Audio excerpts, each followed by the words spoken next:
Hello world, this is Shruti Pandey, and here with me I have the legendary, the goat of all time, Maaret herself. And thank you so much for joining in this lovely Friday morning, afternoon, wherever you're listening from. Sorry to keep you waiting, but all good things need a little bit of wait to start. So here we are, and to give a brief and fair introduction to our guest, Maaret, in case you don't know her, she has almost 25 plus years in the space of testing, and I admire her for what an amazing icon that she is in the testing space and arena. So thank you so much, Maaret, for giving us your time today.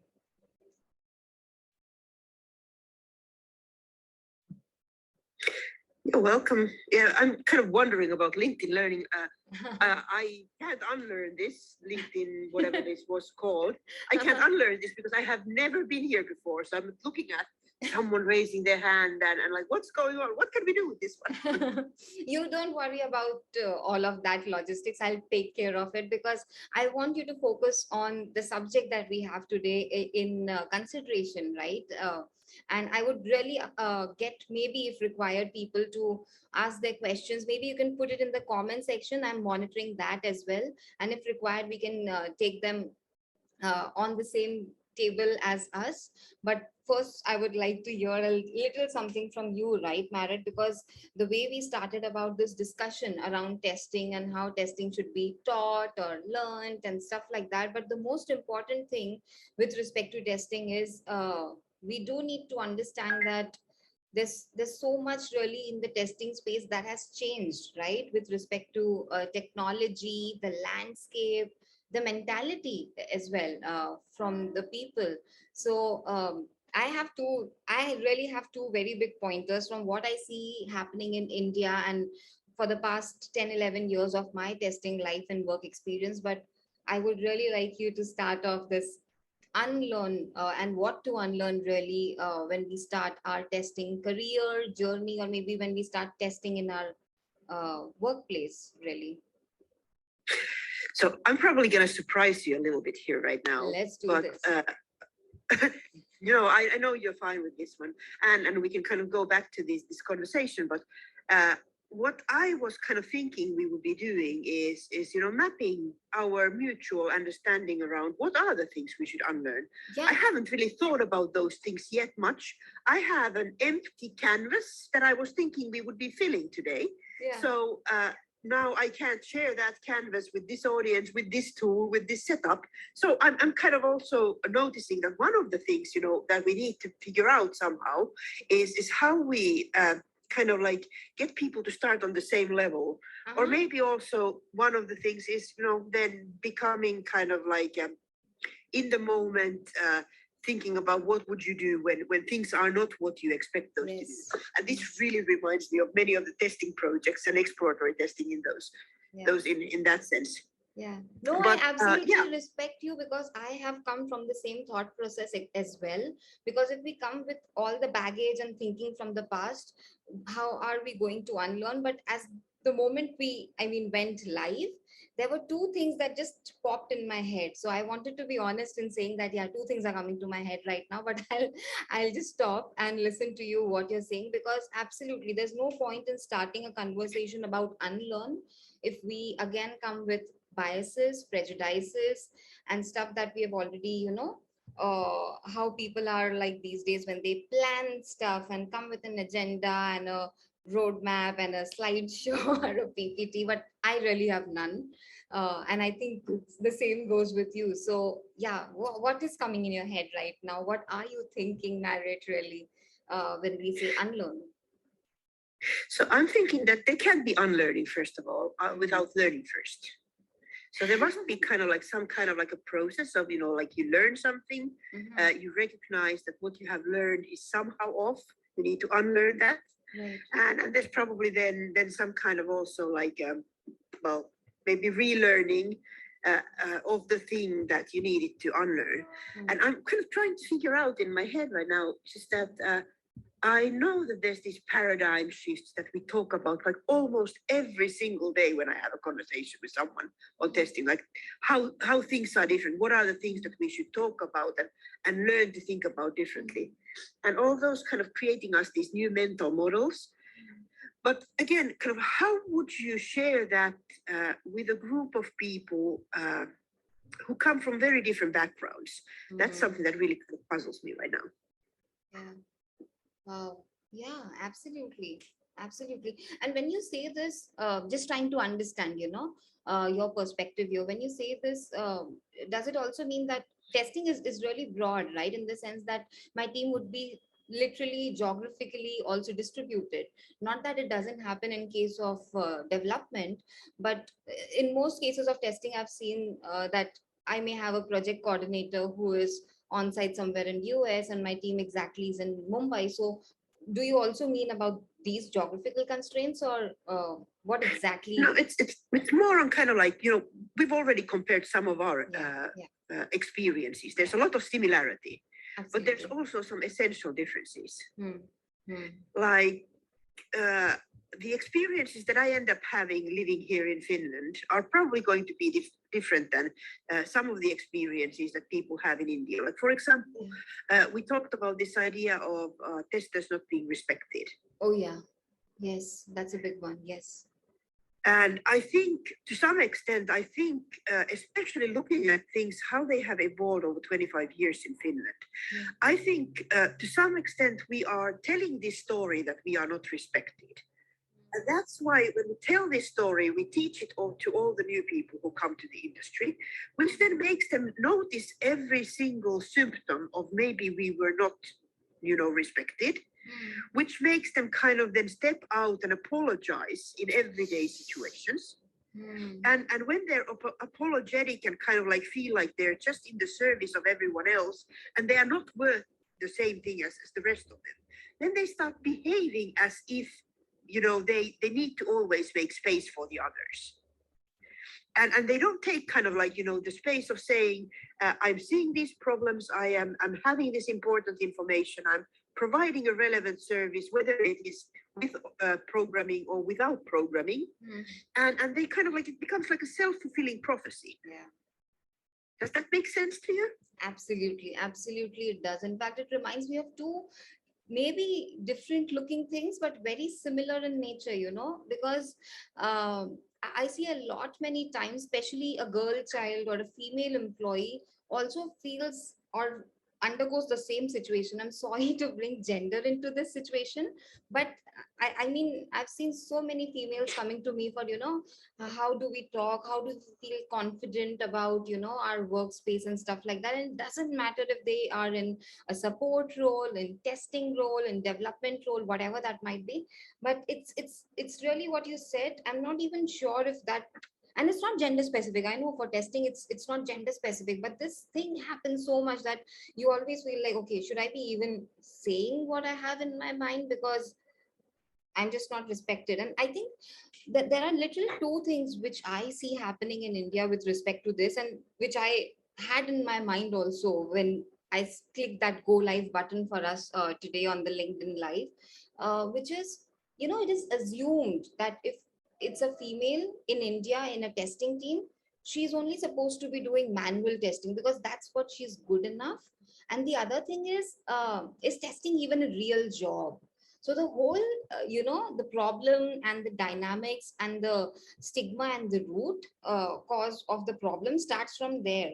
Like, is testing even a real job? Why should we respect testing? And if we don't respect testing, why do we even respect people? And it doesn't matter who it's coming to test. I mean, it could be any gender, and there are just not two genders, but yeah, it could be anybody. So that's what I see. But I think this is actually, it's a power play in some Mm, extent. mm, It's about power and who holds power in our teams. mm. And some of these kind of like things that I have learned and needed to unlearn Yeah, also yeah. with regards to power is that it's always a two-way street. It's always something that you also do to kind of like get that power, to own that power, to behave as if you want and can take that power. Yeah. But it's also, of course, others not taking you away that power that you're supposed to have. So like this mutual respect in development teams. And again, coming from my corner of the world and well, with my background in the testing, the power play related stuff, I'm definitely learning a lot more in that space, but I'm also noticing some of my kind of like own behaviors in different kinds of roles that have an impact on how this kind of things work. Okay. Would you like to share if it's okay to for us to understand? If that's okay. I don't want to put on Yeah, I sure. don't want Yeah, to it put is on the okay. spot. Like I don't mind at all. Kind of like share it. So one of the things that I'm noticing or actually playing with right now is this idea that I've been now a manager for like 3 weeks or so. I'm this is my second time around that I become a manager. I'm not a manager of testers. I'm a manager of developers Right. and testers equally. Like all of the product development side, I manage now a particular product area and how we do things in that space. Right. And it's funny, and this is now a second time around, so this is actually a pattern. There's this dynamic that in the moment you are their manager, when you previously as a tester you said, can we fix this? Right. Usually you have to have like a long list of things that you kind of like, say why it's so relevant and how it's a priority. And you talk about like zero bugs policies and all of that stuff that we talk and teach us as new things in the testing space. But when you're a manager, you say, I'd like this bug to be fixed. And they ask, what else? Would you like something else too? So the kind of like the part of how we treat others, it is something that it's not just about how you say things, it's about how the others perceive you, how the others want to take information from you. So it's funny that the very same thing one day earlier can be kind of like met with a lot of resistance, and one day later it can be kind of like, would you like more of this? We would be happy to show you more test cases. And of course, like, staying 25 years in the industry and speaking in conferences, all of these give you more power. Like I've done plenty of things to give me power in my own organizations. But if there's one thing that I'm kind of like observing is that power that any one of us holds, well, because we are, programming capable, because we are managers, because we have seniority, because we're just funny people, some of us are funny people, and everyone loves us. Well, doesn't always happen, but if we have that power, we can actually behave as in sharing that power. Others can also do something that gets, if you repeat something for someone and you give it kind of more prestige in that way, overall we could get a lot more done. So I think one of the things that we have learned, and I've definitely needed to unlearn, is this whole competitiveness aspect. I'm a huge believer in collaboration nowadays. And that's kind of why I'm also jumping in these calls with you, because I think we could generate something better together, not, interviewing me, not that kind of thing. But it's actually, we have both something very relevant in this space to share. And I think there's probably some in the audience as well. I saw again some hands up there. Yeah. I'm actually monitoring them, and I'm asking them questions and seeing what they're dropping in the comments. And like Rashmi has, I think, hit the nail on the cord, at least for me. And you may correct me if I'm wrong. See that apologize attitude that we get. I mean, the thing is, the whole point of having an unlearned talk is really about the mindset shift, right, Maaret? And I don't think it's only about shifting mindset of testers, but I think when we are working in a power play arena with different collaborators and stakeholders, right? When I say collaborators, it's our development team, our release management team, our operations. I mean, all of them, right? All of us play a part in this. And it's not just the testers who need to change our mindsets, but also them. They also need to see that, okay, yeah, these guys do bring some value to the table. Because otherwise, I'll tell you what happens really is, in this cause, in this fight of being an user advocate first, as a tester that I've always done, you might be then labeled as, oh, okay, he or she is vocal, or he or she is assertive. Because ultimately, if people are not listening to us, what else can we do than being vocal and being assertive? Are you getting my point there? Yeah, I am. But actually, that's also something that I've needed to kind of play around a little bit with. I assumed I need to be vocal to be heard. Yeah. And then I learned that the more quiet I am, usually the better I'm heard. Like there's so many dynamics that are so weird in this world, I think, in the sense that if anyone is soft spoken, if they ever raise their voice, that's usually when they kind of like, that's how they express anger. And when someone isn't soft spoken, like I am not very soft spoken, I'm actually quite loud in many cases. That's why we lower my voice. That's why we gel. It's the same effect. Yeah. So how do you? I mean, I'm curious to understand when you said that, like you would remain quiet at that time. Does that work for you?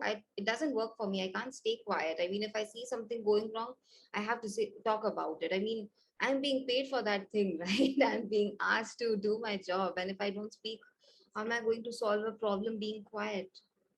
Can you help me So understand one of that the dynamics? things I was talking at, well, in one conference, because a lot of my conference talks that I have collected, they're kind of like, experiences over the years that I feel strongly enough about to spend some tens of hours in collecting into a talk. And one of them was on this idea of holding space. I spent quite a relevant amount of time on learning to be kind of quiet and just hold space, kind of be present and not say things and see what changes. And what I learned that happens when I'm quiet, what is still in the room, is that the developers around me, they would look at me and say, oh, you'd want me to click here. You'd want me to do this. You'd want me to test this. And I'm like, well, I didn't actually even say anything, like I don't think my face is even saying that. But when I give them the space and I don't fill it with, me reminding them with things, but I'm still there and they know that I still care about the very same things. It usually turns out that they start to care more about doing that stuff themselves. So a lot of people take my vocality, at least used to take, I think they still do. They took my like the loudness, they took it as because she cares so much, she will do this for us. So it was a way for them to optimize what they didn't then do. And just learning to kind of like, step away and realize that I'm not a gatekeeper. This is one of the most definite things we need to unlearn in the testing space. I am not a gatekeeper. I am not the one who wakes up in the middle of the night to, try to keep production alive because we put a bug in production. That's not me. That's the developers. So if they want to not accept help in not having to wake up in the middle of the night, they should have that freedom because they're going to be suffering from that as well. Yeah, absolutely. Absolutely. And the follow-up that's coming in my head has also come in Ganesh Patil's head, I'm sorry, which is what can we do to enable people who aren't vocal, Maaret? Because that also happens, right? When you said that I'll keep my space, I'll hold quiet, there might be a very thin line where you miss your bus and you're like, okay, my chance to speak really went away. So what is your good advice for people who aren't really vocal? They might just miss the chance. Yeah, you can very easily miss the chance. And even if you're vocal, you can miss the chance because you might fill the space with something that, you didn't mean to. I think what you can do is really focus on building relationships. This is one of the conversations I had with someone on Wednesday in a conference that a lot of times when we join a new organization, we're giving kind of like the organization gives us this kind of like a new person introduction. And there's these, sessions where they teach you about the company and they teach you about this and this and that. And the first week or the first 2 weeks is kind of full of all kinds of events where they show you the product and they introduce you to the organization structure and all of that stuff. And it's probably half of your time on the first 2 weeks. One of the things that I did, again, I feel like I'm a little bit of a rebel in these kind of things. When I joined this particular organization now 3 years ago, I didn't go into any of the invited meetings. I didn't show up. Because I felt like there must be a better, more efficient way of using that time. And I can do that and show up in a different way. So what I did is I asked who is the person who could teach me some of the stuff. And I had, cups of coffee with people, and with 15-minute conversation, after every single conversation, I would ask, who else should I talk to? And I spent that kind of like budget of me learning the organization into doing it my way in 15-minute calls, asking people, what do you expect of me? What do you think testing is? And explaining back to them what testing is. So again, if I'm not so vocal in larger groups, maybe I can be, really successful by listening to people. Or maybe I can be vocal in smaller groups and more efficient that way. So I think finding a way that works for you, whether it's, having a network where you have more private conversations with people, you can do that intentionally. And you actually do need to do that intentionally. You can't just go with whatever the organization gives you. You can create your own avenues. And one of the ways that the more silent person could do this is all you need is one who basically notices when you're trying to get a message across and chooses to then support you on that. So kind of like finding that little group of people that can help you take those things forward. And for me, sometimes, the people that I need to change some of the things in my organization that I want to change is to invite someone outside the organization, because, no one is, very respected in their own organization, whereas other organizations somehow have a lot more prestige. So by this networking style, you can actually get a lot of messages across. So there's actually 2 points, when you were talking about your own experience, it reminded me of.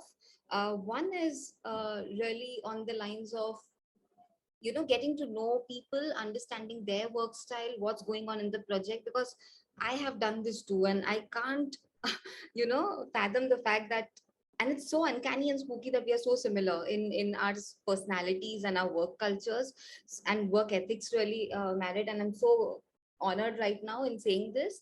But I also got reminded of one of the the so-called Scrum and Agile meetings that we would be having and planning the sprint and something. And I remember I used to do these things also. It was one of the biggest banks ever, my dream company also. It's quite a bit time that I've left that place. And I remember the development manager would take care of us also, because the testing manager wasn't very effective enough for the testing pod. So this development manager really tells me that, Shruti, it's better that you just don't talk in the meetings, and just don't raise your points and opinion. And I felt really bad at that time, because what's the whole point of having a sprint or a scrum or a agile or a stand-up or whatever, when you don't want to even listen to your testing relay race partners or whatever you may want to call them. So I think this discussion needs to be dealt in so many ways with respect to where do I draw a line, when should I speak, when should I not speak, because it's so much about the psychology of the team, psychology of the people, and how you have already been presented in front of them. And saying and talking about presenting in front of the team, you also mentioned something very, very wise and very important, which is uh, when we speak at other places, somehow our importance in our own company, I think, kind of grows, which is what I see has been happening since the pandemic with the different testers and communities. I mean, while I'm happy in a way for most of them, but again, there is a fine line for everything. And this is actually more uh, toxic mentality of human rather than anything else, that you already have a Kohinoor, the biggest, brightest diamond in your own organization, but you value them only when they are called to speak at other places. What do you have to say to that, Maaret? Well, we are kind of social creatures in that sense that Oh, yeah. we choose who we trust, and we extend that trust by trusting people, but those who we trust kind of like trust further. So Yeah. so I think it's kind of a normal thing to happen. But also the speaking space, it's not very it's not that everyone is not there for the same reasons or with the same kind of things. So there's a lot of people who have this like ideological background to show up and speak. There might be some that are kind of like in the space of competition, which is something I really try to unlearn. I whenever I notice myself being in a competition, I try to kind of go back to reflecting how I can get rid of that. Yeah. And some do it because it's generally that's what their work is. And but for example, this Wednesday's conference that I was in, I was still thinking about it, that there's a lot of developer advocates that I was around. And these are people who have, like a common history of going to conferences somewhere in Morocco and taking a bus in the middle of a desert to away from the sea, whatever that was. And I'm like, I feel a little bit outsider. I haven't been to Morocco with them. And this group has all been there together, or many of them have been there together. And then again, I realized that, what they have is that they're traveling a lot. And I have chosen very deliberately not to travel a lot. So it's kind of like there's not just one format, even in the speaker side. There's so many different kinds of people in that space. And kind of trying to appreciate the fact that maybe we have, different motivations and different reasons to be in that space is helpful.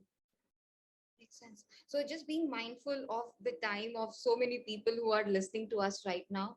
So if I were to just rewind the almost 30 minutes conversation that we're having right now, Maaret, I mean, what do you think are key takeaways from today's pointers of Unlearn? Can you just help me understand, or help us understand who are listening right now?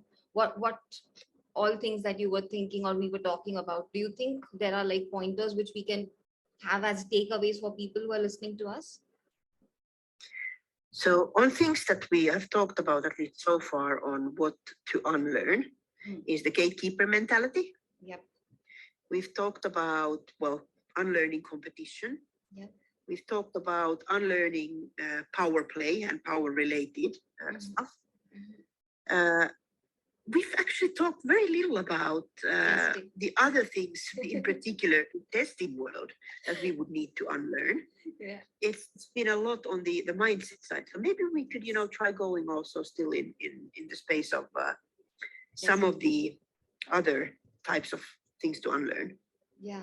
But I think this is a great start to even start talking about how to get into testing and learning to testing or begin to test, right? Because unless we fix our mindsets, I mean, how can we even understand what am I supposed to test and how am I supposed to test?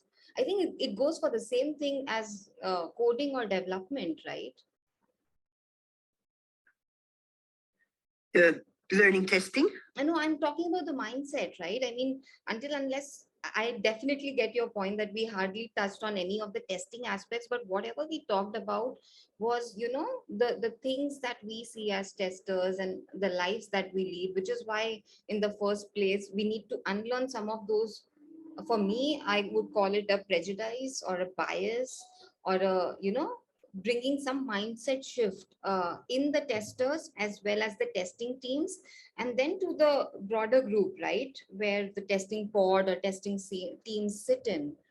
Because unless we fix, why say fix, unless we start thinking and talking about those things, how can we create impactful testing environments in the first place?